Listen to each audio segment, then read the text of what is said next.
Welcome to the PhD Journey Unplugged podcast. My name is Dr. Sarah Gordon. Today we are on episode 71. It's titled Forward is a Pace. I'm going to have a conversation with Adina O'Neill, the founder of Team Be Real. We're going to talk about what that means, and we're going to talk about her remarkable journey through the sport of endurance and how she found her way to being one of the leading female voices in open water swimming.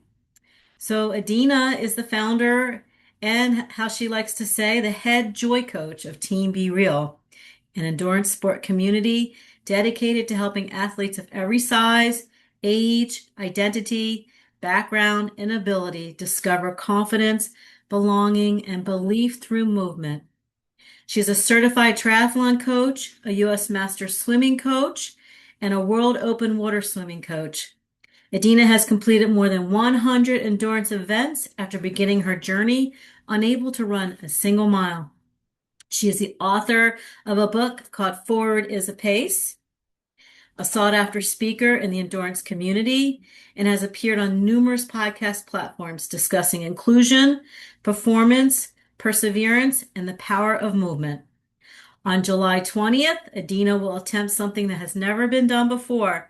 I'm not going to say it in this opening. I'm going to save it for when she joins us in a minute. But I'm excited for her. I'm excited to record this at this moment in time for her. And I will say that we are planning to have her come back on after she completes this goal that she has set for herself. So with that, I am going to introduce her onto the show. I just wanted to give you some background about her. I will tell you that in our first phone conversation together, I absolutely was just taken with her energy, her positivity, and her perspective on really how endurance sport can be a space for anybody. It can be inclusive for anybody. And so I'm excited to have her on the show today. I also want to mention that beyond being an endurance coach and being a strong female voice and just a strong voice in the whole endurance multi-sport community, she also holds a master's degree in education, and she was a valedictorian years ago. So her journey towards excellence and achievement has been really something that's been part of her entire life.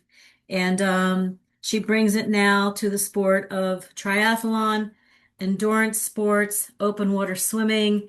And I'm really excited to have her on the show today on episode 71. Okay, here we go. Let's welcome Adina O'Neill. Hi, it's Dr. Sarah Gordon of the PhD Journey Unplugged podcast. Today we are at episode 71.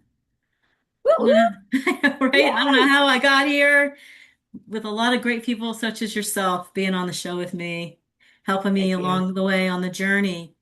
And today our topic is Forward is a Pace. And as you can Indeed. see, I'm not by myself. I am with Adina O'Neill. I'm so excited. Welcome, Adina. Hey, Sarah. Thank you. Excited to be here. Yeah, Adina is the founder of Team Be Real. And we connected a few months ago, and I have to tell you, and I mean this genuinely, like I love your energy. I love everything about you. I watch your social media. I have your book, which we'll talk about. I read your book. I have your flyer. I've been on your website. I love everything about you. I love your platform, and I want to use this episode today. Forward is a pace, right? It means that just taking one step forward, and it doesn't always necessarily mean it has to be super fast. It's just taking that step and moving forward. And so I love that. I'm really excited about talking about all this with you today and what Be Real means. And we have a surprise we're going to share with our guests today, something that you're working on. And so I'm excited, not going to tell Yes. you yet. I'm excited to share all that today. So so welcome. Thank you for being here. Thank you. Thank you. We've been talking about this for a while. It's been a little bit of time in Yeah. the coming. Yeah, but we're Yes. taking our time getting here. We're taking our time, moving Forward is a forward, one pace. step at a time. Just like to get to episode 71, just one at a time. Right? Right. Just keep moving forward. And here we are. So welcome. Thank So you. like I said, Adina, so first of all, you're up in Boston, Massachusetts area, correct? Yes, that's Okay. correct. And she is the founder of Team Be Real. And I love how you say the head joy coach, Yeah. because I think that's what you bring to this whole discussion, is about, keeping the joy in everything that we do. So you're a very big part of the endurance community. You're a very Mhm. strong female voice in the community. You're a triathlon coach, a master swimming coach, an open water swimming expert. You've been a keynote speaker. I was reading, you've been a keynote speaker to talk about open water swimming and just empowering women and people in the sport of triathlon. You've written a book, and it's called Forward is a Pace. It's on Amazon. I got my copy. It's a great book. So much, it's not a huge book, but there's so much wisdom in this book. So congratulations on Oh, this thank you. book. Thank you. And you also have a strong academic background, right? Business degree in business administration and accounting from the University of Hartford, master's in elementary school education. I think in my notes, I believe you're a valedictorian. My high school, yep, I was. So, your pursuit of excellence and achievement has kind of been, and I want to understand it a little bit because I always like to use this Hmm. platform to teach people, to just keep pushing themselves to be the best version of themselves that they can be. So, I don't want to get to what's coming up, this historic thing that you're doing. We're going to get there. I'm just putting another teaser out there. Okay. I want to start with asking you, who's Adina? How did you get here? I read somewhere at some point in your life you couldn't run a mile. And now I know I've seen your social media, you were swimming thousands of meters, right? How did you get here? I'd rather swim thousands of meters than run thousands of miles. That is a conclusion I've come to. But I have also Hey, run lots of miles, indeed. Yeah, yeah. I've always been active ever since I was a little kid. I like my mom told the story is like I'd go outside, and play all day. I'd come back in. It's like, oh, I got a bump, and she's like, oh, you're okay. Send him back out. Came back back out in. there. Then we have to scratch on top of the bump, and then went back out again, came back in, and there was mud caked on top of it. I mean, I was always very active. I love being outdoors. I was on a swim team at age 5 at our local community lake, and it just and as you alluded to, I have a lot of energy. It is natural energy. I do not drink coffee. People often don't understand that. Like this is just my natural energy. Like me Amazing. on caffeine is actually a little scary. You don't want to see it if it happens by accident. Um, but I was always very active, and from an early age, I was on that swim team. The water was always a huge draw. I grew up in New Jersey, and we went down to the Jersey Shore every summer. So playing in the waves was like that was our vacation, and it was definitely the ocean remains one of my favorite places. And what I found over time was that when as part of the swim team, and I tried softball, all this, many of the traditional sports that Mhm. kids try when they're young, and I wasn't great at any of them. I love them all. I had a blast. I was not fast. When I was 5, I was faster than most 5-year-olds because most 5-year-olds weren't swimming. But as I got older and more people swam, everybody became faster than me. My 2 older brothers were accomplished swimmers, very fast. One came easily, like one worked really hard at it, but they got fast. I worked hard and I never got fast. Okay. So I kind of became the cheerleader. I was the one, like every year I won the Spirit Award, which I loved it. And I was like, yay, I'm being recognized for something. But you just knew deep down it does not have the same value as the Mhm. first place ribbons and the first place trophies. Like, there's a bigger stuff. No one's saying, hey, go out there and get the Spirit Award. It always felt like a consolation prize. But even back then, before I knew it, I was like, hey, well, I won this and I'm celebrating it, right? I'm happy Mhm. about this is my thing. I'm good at this. And who knew that, 40 years later, 50 years later, I'd be, using that skill Just gonna to say build that your spirit. a community Yes. and make an impact on the world when it was not so valued. And Hmm. now for me, I value it. I've learned that I value it very highly. So along the way, I dabbled in a bunch of different things. When I was in college, I played rugby because I liked the jerseys. And it was something different. They're like, you don't need experience to play. So I was like, oh, well, maybe there's a place for me. And was immediately welcomed despite having a larger body. They're like, oh, you're nice and strong. You're going to be a good prop. It was that was the position I played. And the props were the stocky, solid athletes. And of Hmm. course, at the time, I didn't think of myself as an athlete, but I was like, oh, I got solid and stocky. Like no one's moving me. Like I got that.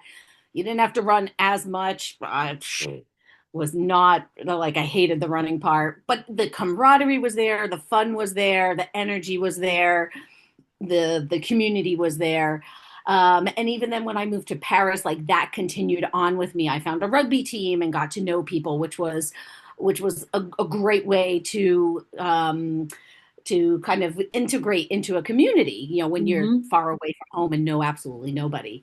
Um, but along that way, like I was never like I said, never an exceptional athlete. I had the biggest in my mind. I had the biggest heart, and no one was going to work harder or try harder than me. But I didn't have a lot of natural talent.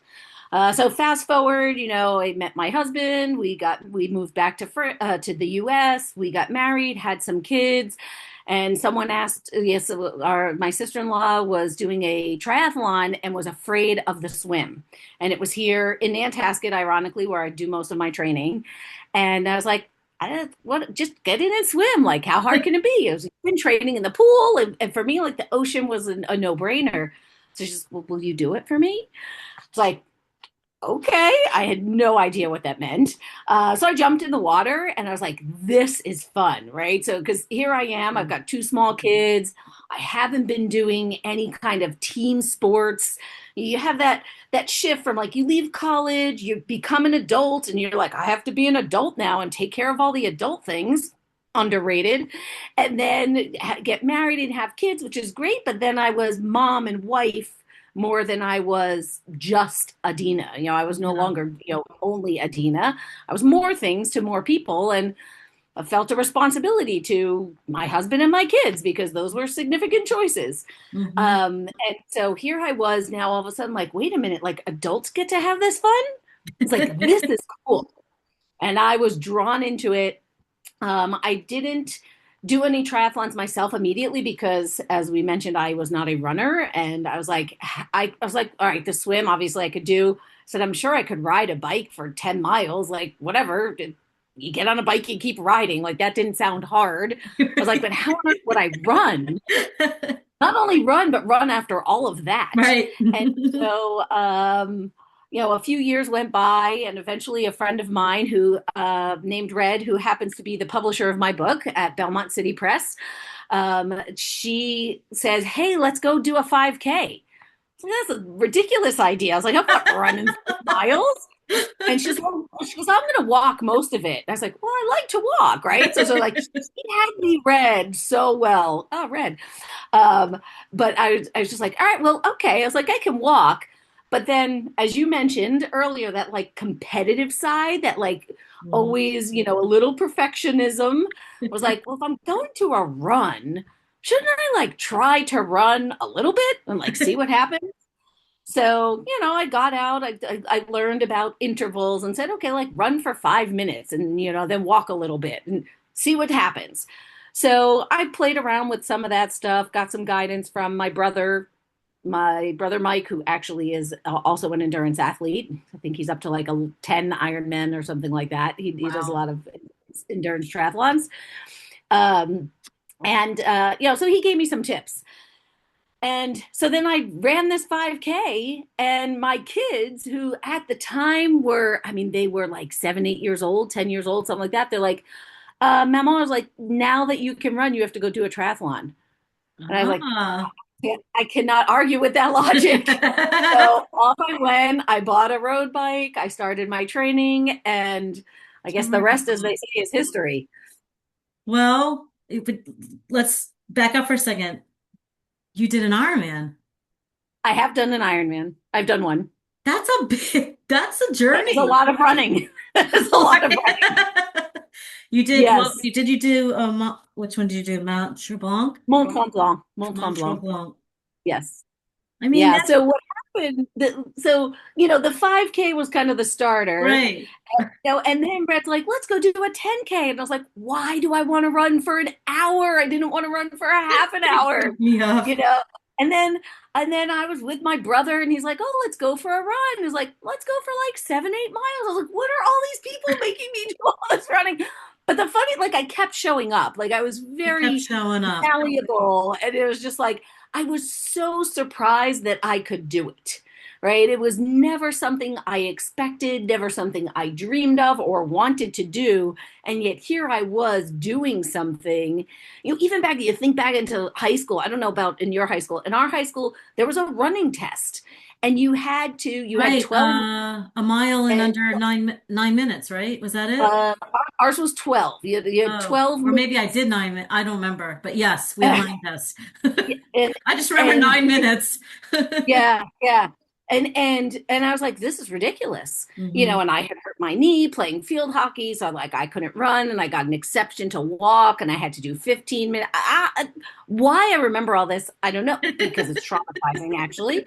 Um, but I was like, I'm not doing any running. Like, so it brought back, like, so I was like, I do not want to run. This is not something that I find enjoyable. And then here I was, But you ran a 10K, marathon. You ran a and marathon then after. the funny thing when after I run a half marathon, one of my Zumba teacher at the time, 'cause I loved Zumba, that was another part of fun for me. She looked at me, she says, and I said, "Well, I don't know if I want to run a marathon." She goes, "Who cares?" She goes, "Do whatever you want to do. That's next." She's like, "You don't have to keep running if you don't want to. You can, Right. go adjacent." And that conversation in retrospect was the beginning of Forward is a Pace, because she told me, Wow. she says, well, it doesn't matter if you do a marathon, who cares? Just keep doing what is exciting and encouraging and challenging to you. So Hmm. that, like, I look back on that while I was writing the book. I remembered that conversation. I think I talked about it in the book. And I remember saying, like, you just keep doing something, don't stop, Don't right? stop. And that's a whole, like, just you keep moving forward, and forward is not always a straight line. No, If forward could mean it after could a be a half lot like marathon, that. a marathon, and then an ultra, and then that's not the definition of my definition of forward. um and so after the half marathon was when I started doing the longer distance triathlons. And I actually was the one who decided that I wanted to do a marathon. All the other distance, it was someone like pulling, let's try this, let's try this. I'm like, reluctantly, yes. And then I did get to a point where it's like, you know what? I'm gonna do a marathon. And I invited my brother to go along with me. He had other plans at the time. And I said, you know what? I'm gonna do it. Like for the first time, that was when I saw myself as a runner, and I made the decision that I wanted to do this. And luckily, my brother changed his plans. He's awesome. And we took a little, as we like to say, we took a little run through Paris. That's where I did Did a you do the standalone marathon. Paris Marathon? I ran the Paris Marathon. Wow, Yep, 10 years ago. I watched a video about that a few years ago. I was like, wow, that one looks It's beautiful.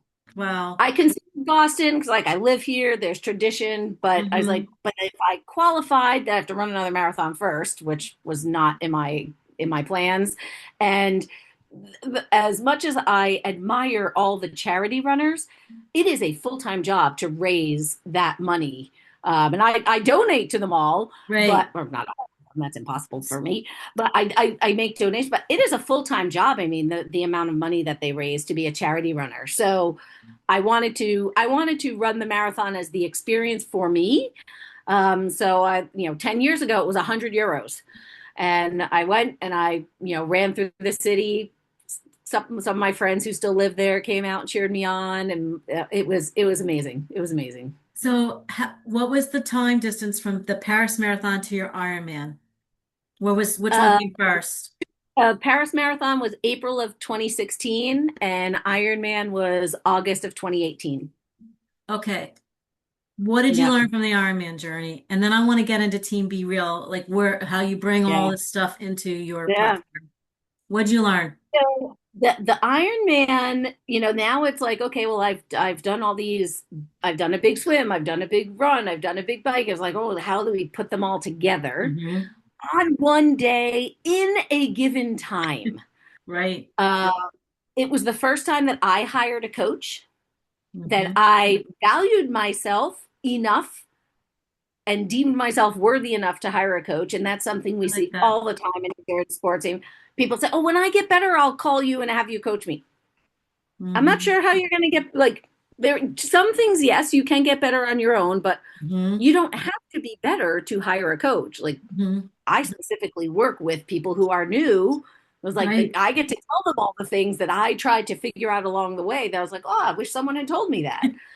So this was the first time that I hired a coach, because so that was the first lesson was, find someone who knows more than you Mindset. and let them guide you along.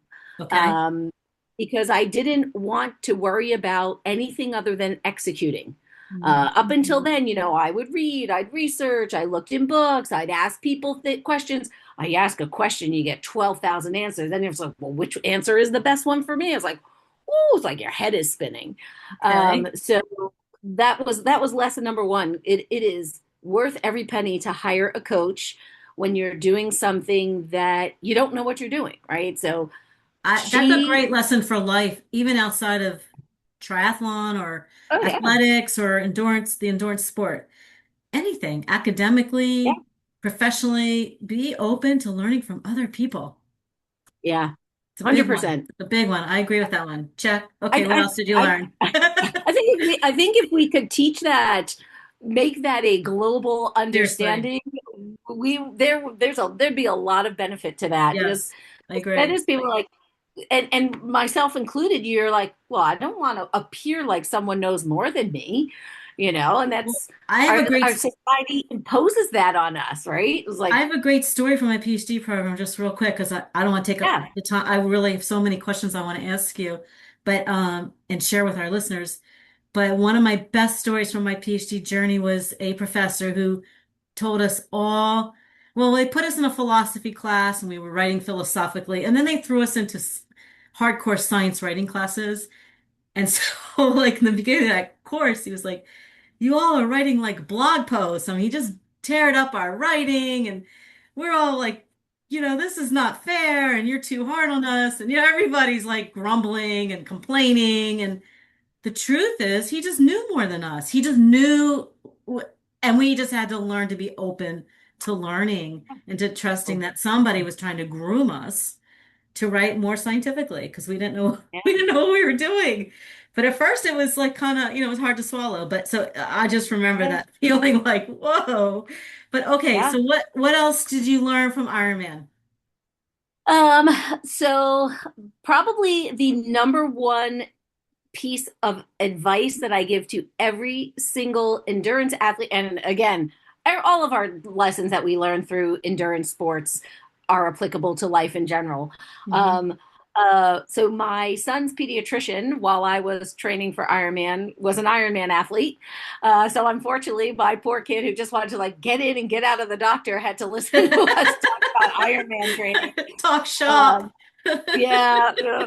But That's cute. Dr. Fayemi, he was an Ironman athlete, and he said to me, he said, well, here's the best piece of advice I can give you is that while you're out there, he used the word wrong, something is going to go wrong. Your job is to find a solution and just keep moving. So I've switched a little to something is going to go unplanned, because Okay. sometimes things are unplanned. They're not necessarily wrong, it's just unplanned. And Right. wrong makes people feel like this is a problem. Mhm. So, unplanned is a little more even. I'm big on reframing things to trick our heads into Okay. believing things, right? So instead of wrong, like unplanned, like, and something is going to go unplanned every single time you do anything, because Yes. nothing ever goes exactly as planned. Very true. I love But that. like if anyone could ever give me an example of something that went 100% without fail according to plan, I'd be shocked. So that piece of advice, that's the best piece of advice that I ever heard, and I share with it's the only thing I think is applicable to everybody I agree. because That's another one, like, check. I agree because one of the very early things I learned in my PhD program, a friend of mine who had already been through medical school, so I feel like he already went through super hard. This was hard, yeah, but medical school's a whole different, experience. Said to me, the key to success is being adaptable there it is. Yeah. because of what you're Yeah. saying, because you can't plan for Yeah. everything. So I love that. Yeah. I agree with that Yeah. too. I mean, when I did my Ironman, I was on the bike and someone hit me from behind as we were doing a turn. It was maybe 20K into the bike. You Oh know, my it gosh. wasn't very far into the bike. And the first thing that went into my head, your head goes to bad places. And the Yeah, first thing was like, oh my gosh, this guy just hit me. My bike's gonna break and I'm gonna be done for the day. Like that right. was the worst case scenario. Yeah. And it flashes so quickly. I was like 8 months of training gone because some guy couldn't pay attention to where he was Mhm. riding his bike, Mhm. and Outside of your uh, control. yeah, it was out of my control. It was like, okay, but I'm still riding, I'm still moving, I think I'm okay, I feel okay, I'm not hurt. The Just guy keep got an going. earful, you know. um, but it was like, okay, I have to, like, what can I do? That certainly wasn't planned, and I Mhm. stopped and I looked over my bike, and that's when I realized I needed to have more experience with bike mechanics because I didn't even know what I was looking for. I was like, nothing's falling off, the bike is Nothing's still working. dragging. But what I didn't realize is that my brake was partially engaged, and I rode 10 miles Oh with my brake partially engaged, which slowed me down and took a ton of extra energy. my gosh. That, when you're out on a 15-hour day, like, you need all the you don't want to Yeah. expend And you energy. still did it. You So still did it. yeah. So along the way, I had to make some adjustments as I figured that out, and it's very easy to go into that. As another friend of mine said, the death spiral. Like all the bad things that could Yeah. mean. But it was like, nope. I was like, we're just gonna figure it out and keep going. And I was just like, I need a maintenance station. I was like, I'm not gonna stop riding, but when I see a maintenance station, I'll ask somebody who knows more than me. Yeah. So So maybe that's a key. yeah. Whoever's listening to this, maybe that's like a key strategy. Like instead of letting yourself go down these like negative spirals, like Yeah. ask for help, reach Yeah. outside of Get your creative. head, reach Yeah. outside of yourself to pull yourself forward. Get creative. Get Yeah. creative. It's I like, love that. Let me yeah. ask you this one question. Joy and fun. How much of that was it in the Ironman journey? And then we're going to transition to be real. So Not too much. joy and fun, everything I do is based on joy and Okay. fun. I Okay. I have thought so. people always ask me, they're like, is anything hard for you? Yes. But they're like, but you're always smiling. You're always Aw. like, after at the end of everything, a hard swim, a hard that, like, there was like, oh, it was a great swim. Like, there were things that were hard, Hmm. but when I did the hard things, I was so excited that I did something so hard that feeling of joy and excitement kind of overpowered everything else. And for me, I said the entire time I was like, I just wanted Mike Riley to tell me I was an Ironman. Like Oh, that was awesome. like that finish line, right? Like I was like, and I had it, like, on my wall, and I kept saying the eye on the prize, like, this is what it is. It was that one piece. It was that little piece at the end. One of my favorite stories from the day is, as I'm crossing over, he's like, Adina O'Neill, you are an Ironman. And I said, you bet your ass I am. And he laughed. Hear him laugh in the video. And then when I contacted him, he wrote a blurb read my book and wrote a little blurb for it. And he was like, I remember that. So That's I was like, awesome. yeah, I was like, so that was like, it was like a full circle moment, but it brought me so much joy that he laughed. We were like, it was like I had my little moment with Mike Riley, I was like, it's Well, crazy. I love how so part of it I feel like is just you. Like I even in my research, I've heard because I did exploring exercise motivation with older triathletes and Hmm. older than you, but still triathlete community. And some of it, people are just kind of born with this drive or their personality, but a lot of it too is cultivated and intentional in how you live your life. So I love how you have taken Adina and everything that you've overcome and pushed yourself in, even though a lot of it might be your personality too, but I think it's a combination of a lot of different things. I love how you have brought it to helping other people find joy and acceptance in themselves and understand that they belong in movement too. Because I think a lot of people shy away from things because they don't maybe feel like they belong there. Maybe they feel like they don't look that way. Maybe they're in a body that just, I mean, I just went to a triathlon down in Florida and I mean, I'm a little bit bigger, stockier, and there's a lot of, it just, I look around like, do I fit here? Do I belong here? And it's kind of like that imposter syndrome. I felt it in college too, PhD. And I think that your platform is to remind people everybody belongs.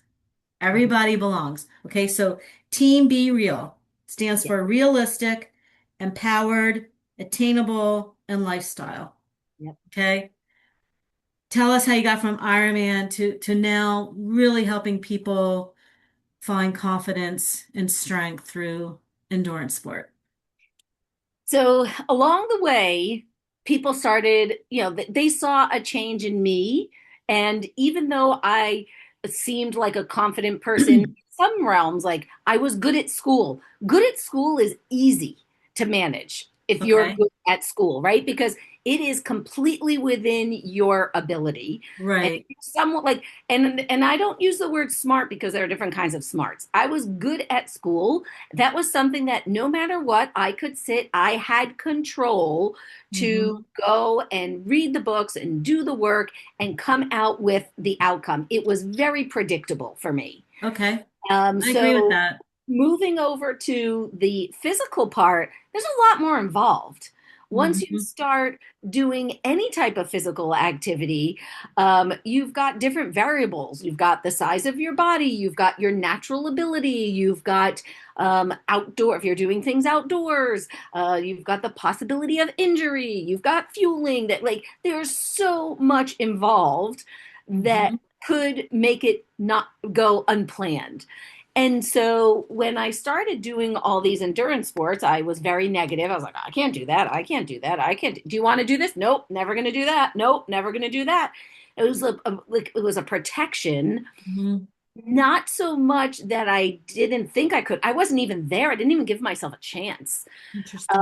Yeah. And part of it came from my own childhood because when I was in high school, you know, kids make fun of each other like it's bad. It's Hmm. really bad. Oh, And nobody wanted to be friends with the short, fat Jewish girl in the band who was the valedictorian of the class. Like none of those I things, get it. sadly, like there is nothing wrong with any of those things. They're all wonderful things.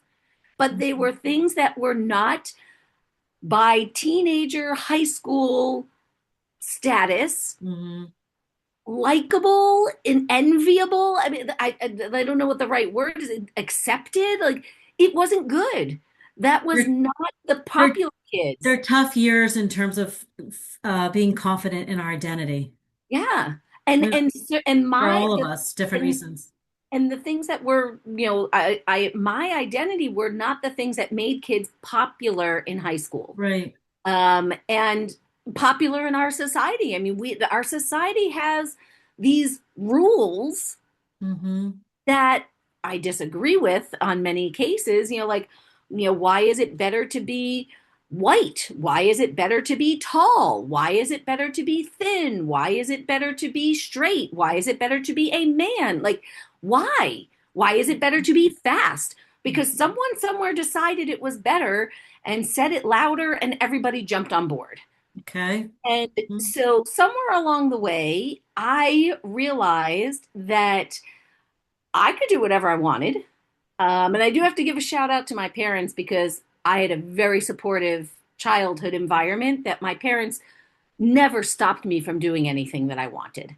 They always encouraged me, and I was never a small person, and when I was young, I wasn't a very large person either, but I was not a skinny person, Hmm. and did not look like the other athletes.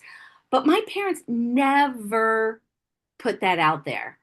Yeah, if it came up, they addressed it in a very real way. So you can do whatever you want. It's up to you. It's within your power to do what you want to do. Love that. So that support system throughout my formative years was really helpful. And then I get to this place now where I'm doing an Ironman, and I've almost morphed into the cool kids, Hmm. because I lost a bunch of weight. I was in like crazy good shape. That's what happens when work out so much. And like it became my job to eat properly, Hmm. and I almost morphed into one of those people. And interestingly, that's when everyone's like, wow, you look great. You're so strong. Yeah, there was a lot of compliments coming, which boosted my ego, of course. And people would say, well, yeah, this is great. And I'm like, well, you can do it too. I'm like, I'm just a regular person. I never Right. saw myself as anything other than just an ordinary people. And that's a be real, it's ordinary people, extraordinary athletes. And it Hmm. was just that idea of just keep showing up, just keep trying. Who knows where you're going to go? I love Uh, that. You're such a and great coach. You're such a great coach. I thank feel you. I really would love to get the people that you're coaching on. Like I've never actually figured out how to do that. Get the, Oh, I know like, someone who yeah, like, you okay, can talk to. let's So let them we can in. circle. We Yeah. can circle back around that. I have a good Yeah, I I have a love couple of that. Like, ideas. let's let them into the Yeah, conversation. yeah, yeah. I have a But couple of okay, good so all ideas. right, so keep going. I love your story. Okay.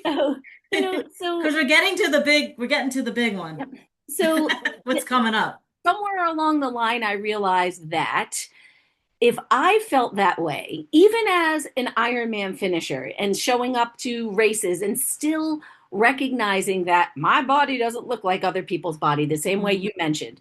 And Yeah. even still, I'm like, it took me over 15 hours to do an Ironman. Look, finishing is amazing, but within that community, they're like, yeah, those 15 hours, like there's still people talk down about it. And Right. even That's unfortunate. and even you look at the year Christian Blumenfeld won the world championships. He's a big guy. There Mhm. were people saying if he were thinner, he would have gone faster. Seriously? He is the world champion, and you are Mhm. criticizing his Criticizing him. body. Like, he just freaking won. What more do you want from him? And that you Hmm. can see it gets me so riled up.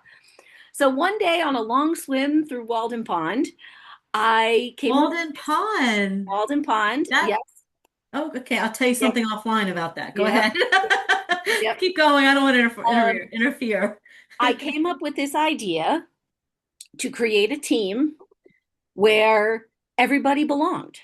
And it didn't matter how fast or slow you were, or how old, or Hmm. how big or small. Like none of that mattered. And I said, oh, I can help them out with the things that I've learned now over the decade Hmm. of time that I have been, an athlete, and I had started coaching. And I said, well, yeah, I was like, and like throughout the, like the vision came to me. I got out, and my swim partner was like asking me questions like, can't talk, I need my phone. And I was like, like all the ideas, I had to get them, as many ideas out of my head. I had the whole concept of the Amazing. the Facebook group and how I would organize it, and have it a low entry for like a small fee, because Hmm. beginning Get athletes, people started. it's like we don't we have tons of money to spend on gear. We don't have tons of money to spend on coach, and we don't have the confidence in ourselves that we know that we should spend that money on a coach, or that Yeah. it's worth spending that money on a coach. So really trying to meet people where they're at Hmm. and give them some information. And that's where, Team Be Real came along. And for me, like being real, being authentic was important. And I love an acronym. So I came up with some words to go with it. Um, and and that's how it started. And I 10 called years, up 10 years ago? 10 years ago? 5 years, 5 5 years years. ago. Okay. 5 years. Yeah. Yeah. We just 5 celebrated years. our fifth anniversary. And it's been a lot of different things to different people. I'll have to go back and look at it. There's a handful of people. We started out with about 10 or 15 people, and I went out and I like talked to my friends who I was training with or working with or in contact with and said, "Hey, I'm starting this team. You want to help me get it off the ground?" Right. And like literally asked people to help. And they're like, "I love the idea. Let's go." And there's a few of those who are still around. Like there's maybe three, if I had to guess, three OGs who are still on the team after 5 years. And at first I was like, well, that's kind of sad. But then I realized that the other people who have come and gone, we've probably had upwards of 100-ish people over the years. And some people come and they stay for a little while and they learn what they need to learn. Hmm. And some of them stick around and some of them move on. Hmm. And at first, and of course, when you're running a business, you're like, oh, well, if people don't stick around, I'm doing something wrong. No, you're giving them wings. And until I realized that, Yeah, no, I brought right, them to the place they needed to be to not need this team. And the right. people who stick around is not necessarily because they need it, because they enjoy it. Mhm. But as with anything, there's things that are for a season and a reason and a short season, long season. So it's really neat. And there's been so many different kinds of people who have come on to the team. And it's been a great learning experience for me. I mean, I started out obviously thinking of people very much like myself, where, larger bodied people. I mean, it's great in the triathlon community that there is a space and then they have the Athena division and open water swimming. Like, forget it. Like, we're so buoyant. Like, there is no like body shaming in open water swimming because look, if you're larger, you're more buoyant and you're going to stay warmer. So like people literally put on weight to do marathon swims. So Well, it can be an advantage. I And you would I would can ask you one judge question. someone. I want to talk about that next. I want to tell you that because I follow you on social media Yeah. and I love everything you do. And you just posted something earlier today about you swam someplace that you don't normally swim, Yep. but you went because it was where your client could swim. Yep. Yep. I mean, you're a great coach. Thank you. You Yeah. know, you went to Yeah. where your athlete needed to swim. A coach Um, has to meet their athletes where they're at, yeah. sometimes physically, Mhm. and in open water swimming, meeting someone where someone feels comfortable Comfortable. Yeah. is super important. Mhm. That it's a step. Right. It's not an Gaining accommodation. confidence swimming. Yeah, Hmm. it's not an accommodation. It sounds like an accommodation, but it is a progression. You have to take that progression to get to where you're going next, wherever forward. Which is a great segue. All Okay, right. Ready, everybody? Should we do it now? All let's go for it. right, let's go for it. Adina O'Neill on July 20th, not too far away. Not too far away, less than 6 weeks. Not that You anyone's counting. you have taken all these steps in your life to get you to this moment, which is a huge moment. Not to put any pressure on you, because we both know forward is a pace. It's always about the journey. Crossing the finish line is exciting, but you learn so much on that process. So I'm not trying to put any added pressure on you, but tell us what you're doing on July 20th. I'm gonna let you tell us in your words. Okay. On July 20th, I am attempting to be the first person to complete the Boston Light swim route as a backstroke swim. And for anyone who doesn't know, the Boston Light is the oldest marathon swim in the United States. I want to say it's been around since 1906. Wait, can you say it Almost one more time? century. Can you say it one more time what you're doing?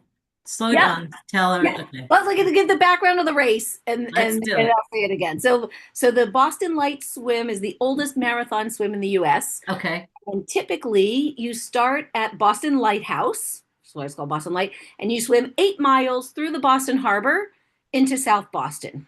Okay. It's generally done as an event, as a Mhm. race. right? So fast people. And there is a time cap because it's Boston Harbor. And it is an active harbor, and you can only have so much time in the harbor. I Okay. have done it as a relay with some friends, and it's very fun. As a relay, it was extremely fun. There was no pressure on the time part Hmm. because we could share the load. And I invited a very fast swimmer to help us. Uh, and I had thoughts of doing that swim again to do it by myself. And the thought of the time limit was very scary to me. Every time I thought about that, it made me so nervous. I said, that is not bringing me any joy to Hmm. think about that time. So I am attempting to do it as a solo swim, which means it will still be sanctioned, is the word that we use, Hmm. through Mass Open Water Swim.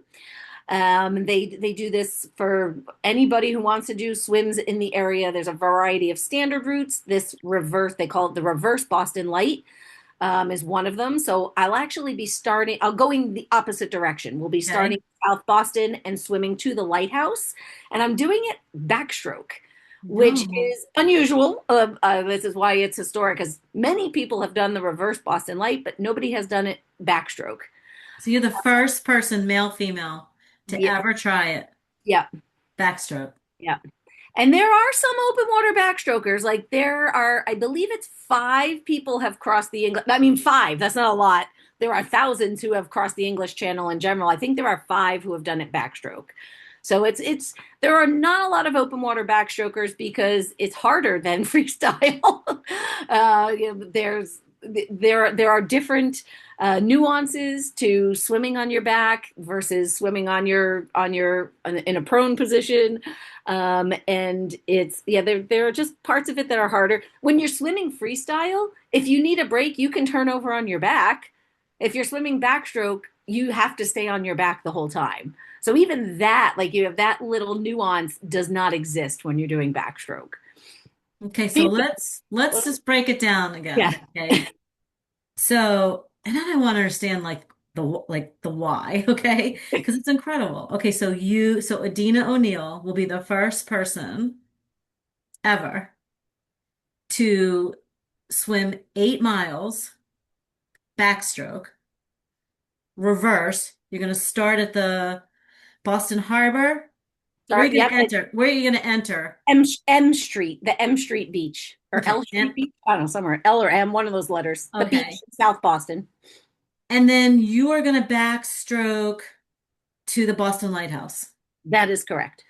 Okay, now think about this when we say this, everybody. If you swim in a pool and you freestyle, you follow, Black line. and if you do backstroke, you follow the lines on the ceiling. Yep. How do you sight? How are you going to do that? How are you going to stay straight? Well, so I'll have a boat. Okay. You have to have a boat whenever you swim in major bodies of water. You need Okay. to have a boat as an escort for safety, and so the boat will be guiding me, similar to how it guides you in any other event. And so that will be my main Stay on course. sighting. Yeah. Okay. When I train, so if I just go swim on my own, a lot of times I use the sun, unless it's cloudy, then that makes it tricky. Um, Okay. if I swim, when I swim along the beach that I swim at the most, I know the best. So I swim horizontal along the shore so I can see where the Unbelievable. shoreline is, and I look backwards. I look behind me at where the different spots are. It's a little harder to it definitely is harder to sight. I may have bumped into somebody yesterday in the water. And I was like, oh my gosh, I'm sorry. I was like, I'm swimming backstroke and not looking where I'm going. And he's like, that's okay. He's like, I couldn't see you either. I was like, all right, have a good day. Like, yeah. What's the water temperature going to be? So in Boston Harbor, probably like high 50s, low 60s, somewhere in that area. Okay. Yeah. So Wet that does make wetsuit or just I bathing will suit? not wear no, I will not wear a wetsuit. So bathing suit. Yep. Swim cap. One swimsuit, one swim cap, one pair of goggles. Okay. And No touching the boat, no assistance. They can send me out, so they'll like take my water bottles and we'll tie it up to something and they'll mhm. throw off my nutrition. So they can throw me nutrition and they can give me stats. I can't wear my watch. Maybe that will fix my ridiculousness.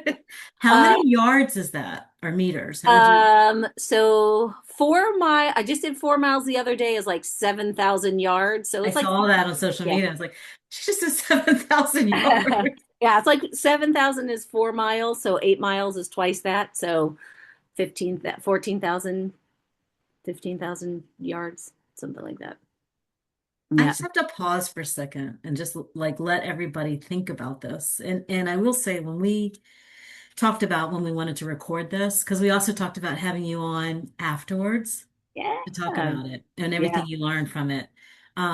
We really wanted to time this kind of leading up to it. And so it's remarkable. How did you come up with the idea? And was it in your, did you just kind of think about it and then you started to write it out, like make a plan? No. How did you come up with it?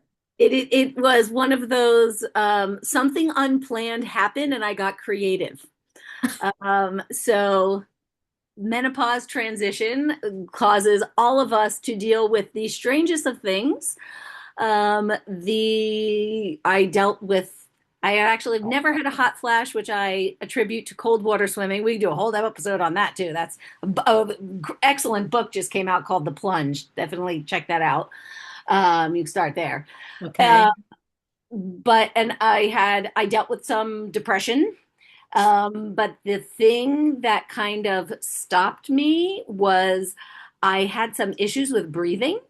Some in the pool where the what best we can understand is that the lack of hormones has less protection with all the chlorine, and so I was Oh, getting like a really sore throat every time I swam in the pool.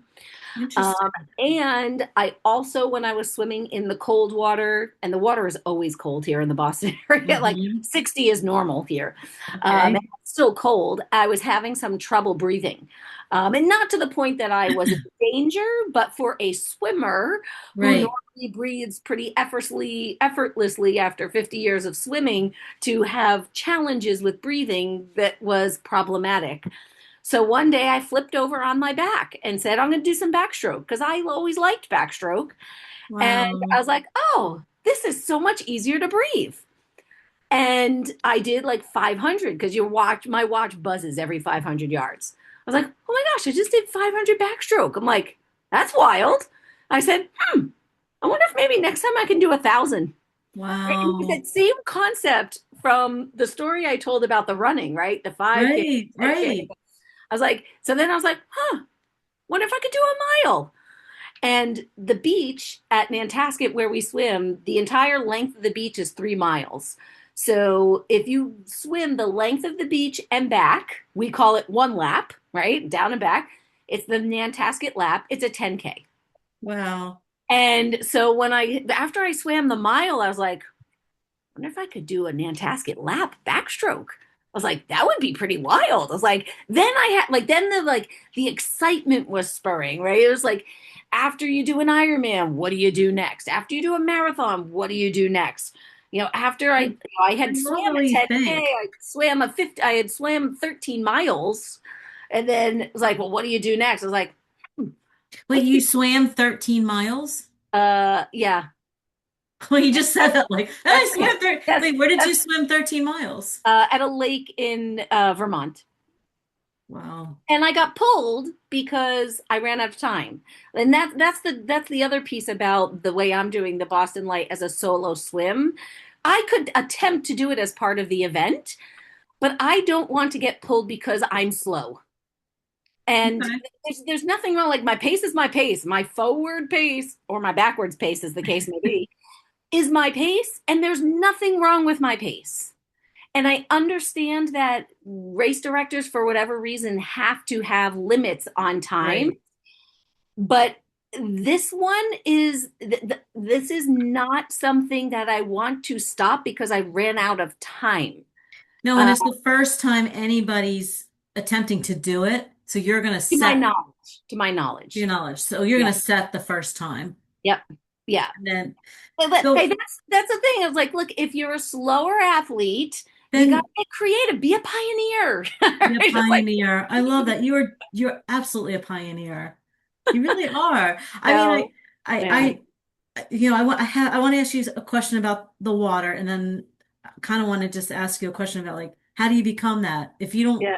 how Mm. can you cultivate that? Because it's amazing. What do I want to ask you? So, how long do you think? Sorry, I think I burned my lips this morning out on the beach. And I'm like, they're bothering me. How do you? Oh, well, how are you going to protect your lips? There you Yeah, go. that's actually something that's been bugging me a lot this year. Because it just happened Um, this morning. but I have, yeah, sunscreen. That's Sunscreen. the same Yeah. sunscreen that I put on my face. I put Maybe on. zinc oxide. It's a zinc based. Yeah. Soul RX is the one that I'm loving right now Soul RX.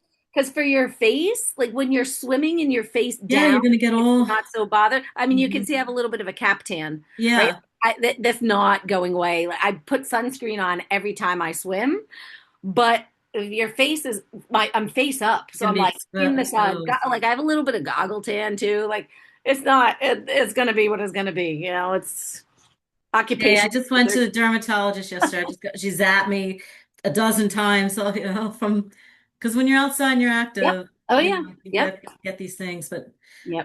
what did I want to ask you? Oh, Is it how long it's going to take what you? do you think? What are you kind of planning for the upper end? So the thing about open water swimming is Mother Nature calls the shots, Right. and in theory, we have it organized. So I'll be leaving at 5:30 in the morning, so that Okay. way I can catch the outgoing tide Okay. and get a little bit of a push as I'm swimming out through the harbor. If we catch the tide as planned and there's no wind and there's no other factors, I actually should be able to make it in under that 5.5 hour, which is the time cutoff for the actual event. So like that was in my mind. I was like, if conditions are good, I do believe that I can make the time cutoff. I think that I'm fast enough to do it. Um, but I'm not playing against. It's not. I don't want that to be the defining factor, Right. because if those conditions are not good, I don't want to get pulled. It is no fun to get pulled. Like it's one thing to get pulled if I run out of energy, if I'm unable to do it physically, Right. If it's and a I've met medical, my right. limit, I'm fine with that.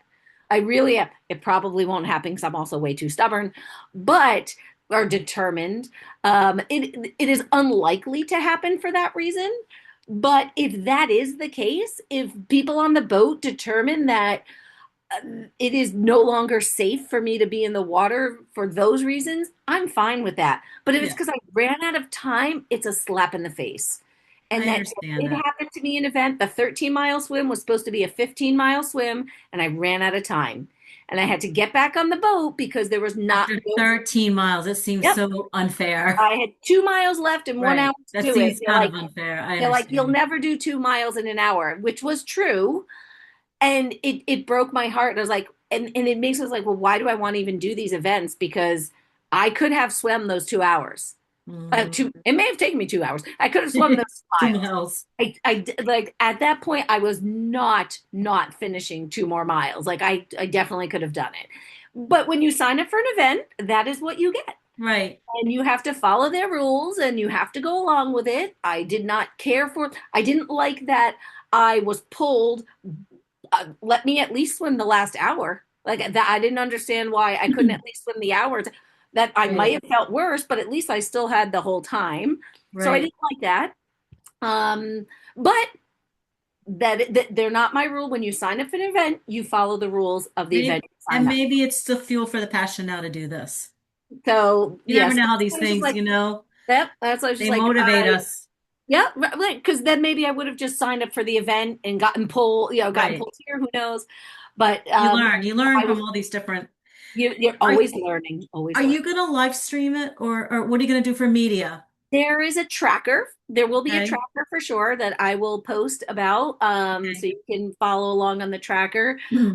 And whenever you do, this is called a solo swim, which is kind of a funny word. It's a solo swim because I'm the only person swimming, but I will have a crew on the boat. So Okay.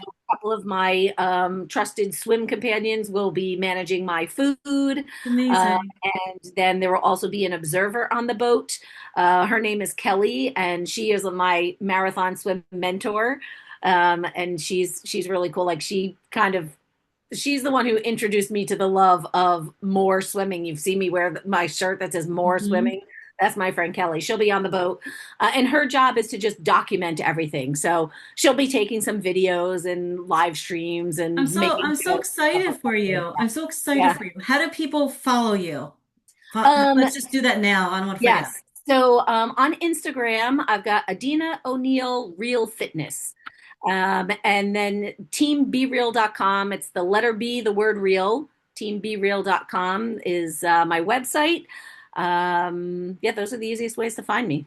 Okay, and Yeah. this episode's gonna launch tonight. I'm gonna get it all ready and out tonight. Woo! So people Fun. have it plenty time to follow your story. You Yay! know, it's amazing. And Awesome. as you're Yeah. talking about it, it's just joy in your face. You know, Well, it's the joy there's that a, keeps me going. I mean, there's That's a lot of details to it, and I know, and you're smart. And there's a science behind it too, yeah, there's right? And I know planning, right? you understand. And this leads me to the water, right? You wrote somewhere about being the water whisperer. Okay, Yeah. I feel like you have to have a certain amount of because I love to open water swim too, and I always say like in the ocean, like you have to have a certain amount of respect for whatever, it doesn't matter how much experience you have. When you go into these environments, you always have to respect it. So I know you understand that. Yeah. But what As I is said, it about? Mother Nature's in charge, right? Mhm. But what is it about the water? Why is it so? Because you're a marathon swimmer. Yeah. And I didn't even say that in the beginning. I meant to say that there is some platform that you were on that talks about, Oh, at the Beyond the Breakers swim conference. yes, yes. What is Yep. that too? Also share that with. Yeah, so Beyond the Breakers is an open water swim conference that a swimmer named Craig Lewin, he's also local here, created. It's going into its third year. It's happening November 14th. And it is a day-long conference about open water swimming, Mm. as it may seem. It's called Beyond the Breakers, and there's a discount code that I can give you. So if you want to come, I'll be presenting Yes, again this year, talking about Open Water 101, right? So just kind of what excellent. someone who just wants to get in the open water, because you belong in the everyone belongs. You belong in the pool, the open water. Come on in. There's plenty of like that's the cool thing about the ocean. There's literally room for everybody. So there's plenty of space. But That. that conference is and it's a combination that we've got. Craig invites, we've got Sarah Thomas, who has done a four-way English Channel crossing, is coming back. Rowdy Gaines, who is like the voice of swimming and an Olympian himself, he's going to be the keynote speaker. We've got pilots and crew members and cold water swimming, and there's always someone talking about technique. Oh, there's Greg Scommel, the shark guy. He comes and talks about sharks. It's it's just a day full of swimming. It's so much fun. I'm gonna be there. Yeah, come. Yeah, Yeah, definitely. Okay, so yeah, what is it? I want to hear it in your words. I know for yeah, me what it is, but yeah. what is it? What is it about the water? So the water is the one place where I can turn my brain off. And Mm, as much and so like all of this energy that I love and enjoy and keeps me going, it actually turns off. It is the only place I have found to be able to do that. Because even like when you're sleeping, sometimes you have these like crazy dreams happening. Like you're still, then you mhm. wake up and you're like, whoa, what was that? Like that does not happen in the water. The water blocks out all the noise. And it's, you're literally is blocking out your senses. And when you're face down in the water, all you can see is the water, all you can smell, all you can taste, all you can feel, all you can hear. That's it. It is the water. And as I was reading the book Plunge, someone was talking about, oh, well, we all started in amniotic fluid, right? And Right. that's kind of, because people say, oh, well, humans are not water beings. But yet we all started in a liquid. So that was kind of interesting. I was like, ooh, that's my next thing that I have to follow. But for me, it is a calm space. Even when the waves are crashing all around, Right. the water is still, it holds you up, and it like gives you this great big hug and protects you. Like it's hard to explain. But those are the things. It's like it calms my brain and it protects me. And in a world where fat is bad, the water does not care. The water does not care. The It buoyancy in the holds you water. up. And I do a lot of adult learn to swim teaching, which actually is an important part about the swim, the Boston Light swim, the backstroke swim that I'm doing, because it is a fundraiser. We're raising funds for adult learn to swim scholarships at the Y where I teach. So anybody who donates to my fundraiser, it will go into a special fund at the Y specifically for adults who would like to learn to swim. You have to take private lessons if you're Send an me the adult. link. And so when I post this, I will post the link, I will. I everything, will. You send me all Um, your links. and for safety, you have to have private lessons because it's very individual, and especially as people are older, they have different fears, they have different abilities. Um, Yeah, it's really interesting yeah. in the triathlon world. I always hear this. Most people are most fearful of the swim, Oh yeah, yep. you know? And I think a lot of it just comes with practice. I think I read something, I'm not sure if you said it in your book or where I read it, or maybe you were quoting somebody that inspired you, but the more you practice, like if you're going to do something that's a risk, the more you kind of practice and put yourself in that space, you just gain more confidence in it, You do gain more confidence. you know? But where swimming is concerned, it's not like running or riding a bike. Where swimming is concerned, there is a higher level of risk than Mm-hmm. simply running or riding a bike. Mm-hmm. And because we are not naturally in the water on a regular basis. Mm-hmm. There's a woman who I'm teaching to swim. She's 70 years old and she has never learned to swim. And she's so determined, and she gets so frustrated. So why can't I do this? I said, because for 70 years of your life you have been breathing air. And now Right. I'm asking you to think about your breathing, so that way you're breathing out under the water and inhaling when you come out of the water. Like it's just something you haven't thought of for 70 years of your life. Right. Right? So You know, that pattern alone is it's huge. It hard is to a overcome huge it. difference. And I admire her for wanting to learn. That's amazing. Yeah. You Oh know what's yeah. interesting to me is I've heard a lot of people who swim as children competitively end up not liking it as adults. They're so burnt out from it. Yeah. I think Uh, it's great that you Yeah. stayed with it and it's become Well, such a because big I part did of your not swim life. competitively. I did not swim Okay, competitively. well maybe That's that's why. why, Yeah. because like Yeah. a lot of I've heard that a lot of like with the swim team and there Yeah. was so much pressure on them that Yeah. they end up There, hating there was swimming. there was no pressure to win the Spirit Award. That's right, There's the no Spirit there's Award. no Award. pressure on that. You I know. love, and your spirit is just it's Uh, infectious. I love yeah. it. But that's a really important point, right? And actually Yeah. that is where the joy coach part arose. One of my closest swim buddy, Paula, had a daughter who she was a D1 rower. And Okay. and I know her kids pretty well because we've been swimming together for a few years now. And one day we were talking and she says, I have to tell you this story. She goes, I went to do a run with some friends of mine, like, like a fun 5K run or whatever. It's like up some mountain, some crazy thing. And she's like, yeah, we were like working hard to get up the mountain. She goes, and all of a sudden, we just started like laughing and wanted to like roll down the mountain and like be silly. And she goes, Adina, I thought of you in that moment. And I was like, I'm just going to have fun. I was like, I don't have to race everything. And she was the one, she's like, you're like a joy coach. And I was like, ooh, I said, I like that. And for for people like I had no choice. I never was fast, so I was that didn't go as planned. The world wants everyone to be fast. Well, it didn't go that way for me. So I had to get creative and find other ways to enjoy myself. And now what I do is I help people who either were not accepted, I help encourage them to see the light that everything they do is worth celebrating. That's one of my favorite Yeah. things. Celebrate everything, right? You find your own joy. You get to decide what the joy is. And you know what?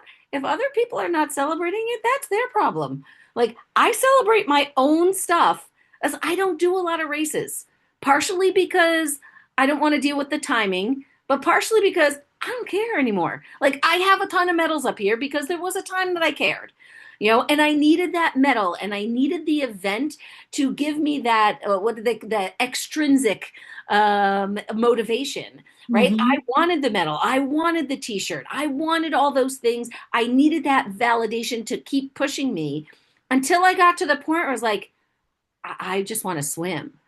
Right. So Became more last internal, year, yeah, it became internal. intrinsic. And last year, I did that 10K lap, that 10K swim at the at Hull in Nantasket where I swim. I did that 10K backstroke. No one was there except my friend who stuck around to support me. And you know what? Like she took a video of it, and I have that. I'm like happy as a pig in poop.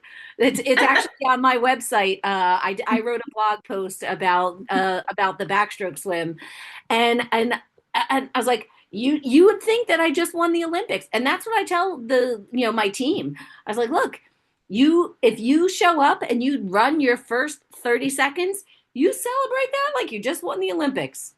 Yeah, do I'm your so first glad you're on this 5K. platform. I'm so glad Like, you're here. come I'm so glad on.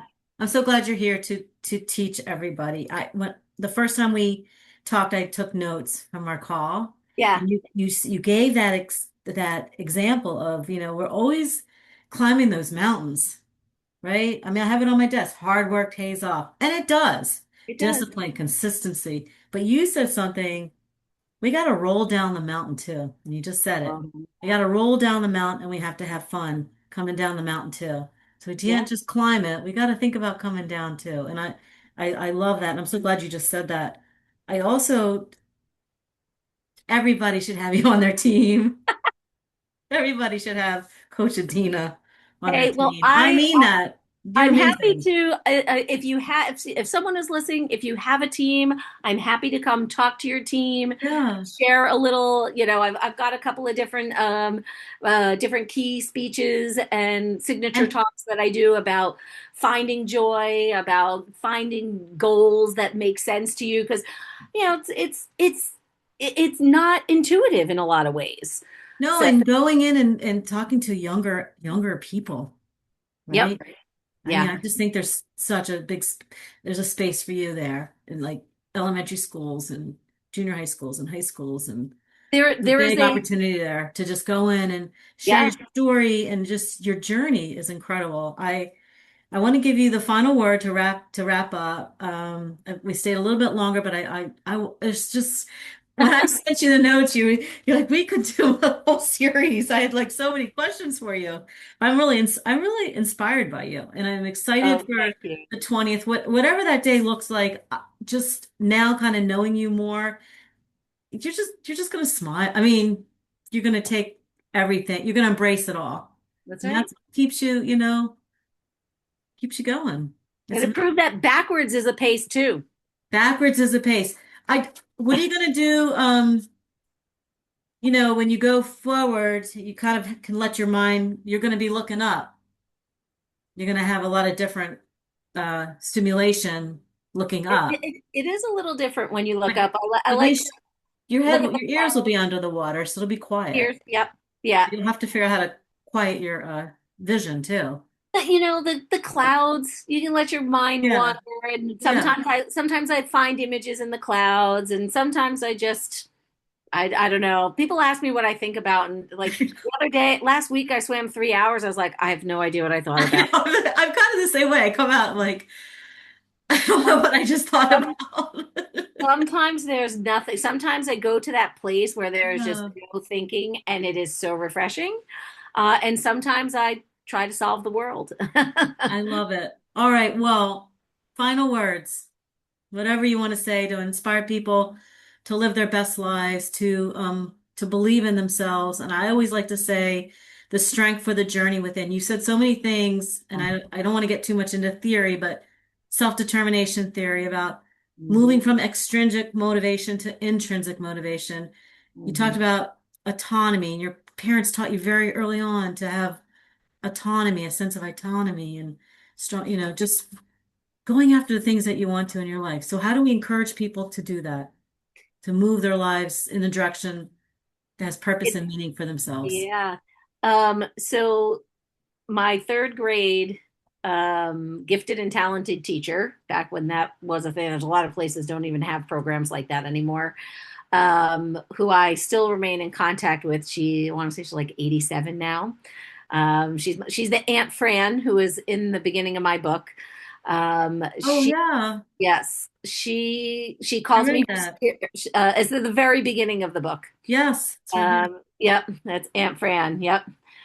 She calls me her spirit daughter, and I used to never be spiritual at all. It's something I poo-pooed because people didn't like Jewish people, and they still don't. That's another problem. Um, but I'm not laughing at what I'm yeah, Jewish too. It's just so yeah, you know. yeah. But I'm now atheist. Is That's probably the best And I. I'm probably leaning towards Yeah, Buddhism. Who knows? I right. don't But like, know. and who cares? Like, I'm why do just we need a embracing label? life. Yeah, like it's like Right. our instinct to label everything is problematic. But Yeah. um, Can I just say one quick thing? I just yeah. did episode 70. I read the work of Jerry Dunn about the tribe and about how, we're raised, I was raised Jewish, but I've learned so many things about Christianity and Buddhism and transcendentalism and just so many things, the Muslim faith and everything. And it's like, you know, maybe we don't need to pigeonhole ourselves into like one tribe always. Maybe Yes, I we love can that. ourselves up to just kind of learning about different people. And because I always talk about there's a lot of diversity in the world, you Hmm. know? Yeah. So anyhow, that's another conversation, another episode. Yeah.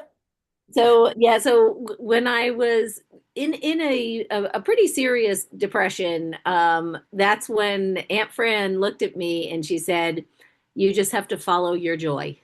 Follow your joy. And she said, "Find what brings you joy and hold on to that and do those things. And when if something doesn't bring you joy," she said, "just put it on a shelf and let it sit there. You may come back to it. Maybe later it will bring you joy. Maybe it won't. Like maybe that's how you're moving, however, in your line." That was my interpretation. But that was her advice was just find the joy, do what brings you joy, and that I come back to that constantly. Like the backstroke, nobody is out there saying, "Oh, you have to go. Oh, you're going to be well known, or you're going to be this, or you're going to be that, or you're going to arrive. Or you're never going to arrive. Nobody ever arrives anywhere. You just keep following what brings you joy at the Mhm. moment. And like I said, this is my third career. I was an accountant for 10 years. I taught second grade for 10 years. Now I'm doing this. And who knows what I'm going to be when I grow up. I But love you just You're keep the best. following those pieces of joy. And what I like to tell my kids and my students and my athletes is that you cannot make a wrong decision if you're following your own joy. It's either going to put you on the path that you need to be on right now, or you're going to learn something so you can course correct to get on the path that's moving you forward. So find the joy, trust in yourself, and if you ever need a place to belong, just send me a DM or send me an email, like because everybody belongs. And that's something I've learned. I take a lot of time to understand different people. Like I don't know everything, but I ask questions. I have friends who are in the LGBTQ community who I'm comfortable with asking questions, and I learn and then I can advocate for them. Say, well, you belong. Come on, if you're like it's there's a couple of adaptive athletes who are on my team, and I learned so much from them, and I coach Special Olympics and I learned so much from them. It's just like everybody has something that they can give, and that makes them belong. Like we all belong for who we are, our real authentic self. And it's a hard thing to find. Like I sound like I have it all put together, but I've come recently. I've had some big epiphanies in my own personal life and figured stuff out. But it's a lot of hard work. It is a lot of hard work to get there. But just keep one little piece of joy at a time will get you closer. I always do this with my guests. Amen. Like, I mean, Yeah. there you got it. Yeah. Listen, I learned so much from having people such as yourself, coaches and athletes, and different areas come on the show, and it's an incredible opportunity for me, and I am so grateful to bring it to people who take the time to listen. And Well, I love what you're doing. Like, thank you. there's so many great things to learn about the show, and sharing people's ideas. Like all the guests, I haven't listened to all of them, admittedly, but listening to people's stories is how we learn, and how we learn to accept other people and realize that we can all belong all together as we are. So Yeah, thank you for thank sharing all those you. stories too. Thank you. I'm very intentional about the guests because I think that what kind of is our thread that uh, I can't think of the way to say it. Well, we all kind of share our stories of resilience and how you overcome obstacles in your life. Well, we never give up. We never ever give up. People on my show demonstrate that they will never ever give up. They'll keep pushing themselves forward, whatever the pace may be. And Adina O'Neill, you absolutely exemplify what this podcast is all about. I wish you the absolute best on July 20th. I'm excited to follow you. I will put all the information in this podcast episode for our listeners to follow. And thank you for being here today. Oh, thanks so much for having me, Sarah. It was awesome. All right, I'm going to sign off and wait 1 second. All right, everybody, there you got it. Adina O'Neill, the PhD Journey Unplugged podcast. Thank you. Bye.